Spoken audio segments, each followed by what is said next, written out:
కడియం కావ్యకు కూడా మేము సపోర్ట్ మద్దతు ఇచ్చి మరి భారీ మెజార్టీతో గెలిపించడం జరిగింది. ఈ సందర్భంగా నేను గుర్తు చేస్తున్నా, మరి కడియం శ్రీహరి గారితోని ఎస్సీ వర్గీకరణ విషయంలో తీవ్రంగా ఖండిస్తున్నాం.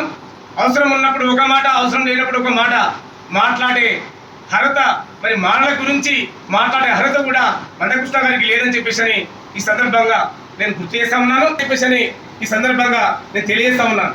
ఎందుకంటే మీరు బీజేపీ పార్టీకి సపోర్ట్ చేశారు, మరి మీరు బీజేపీ పార్టీతోని కేంద్రంలో మీకు మీ యొక్క నియోజకవర్గ పార్టీని మరి ఈరోజు సమాధిగా ఈరోజు దళితుల గురించి, షెడ్యూల్ కులాల గురించి, మాదిగలు మరి ఈరోజు అన్ని విధాలుగా ఆర్థిక, రాజకీయ, సామాజికంగా మరి ఈరోజు వెనుకబడిపోయారంటే ఎస్సీ వర్గీకరణ అంశాన్ని ముందర పెట్టి తాకట్టు పెట్టినటువంటి మందకృష్ణ మాదిగ గారు ఇప్పటికైనా మీరు గుర్తించుకోవాల్సిన అవసరం ఎంతైనా ఉన్నది. ఇప్పుడైనా మరి కలిసి ఉద్యమిద్దాం, కలిసి రాజ్యాధికారం దిశగా మనం అందరం వెళ్దాము. మరి ఆ దిశగా మీరు రావాలని చెప్పి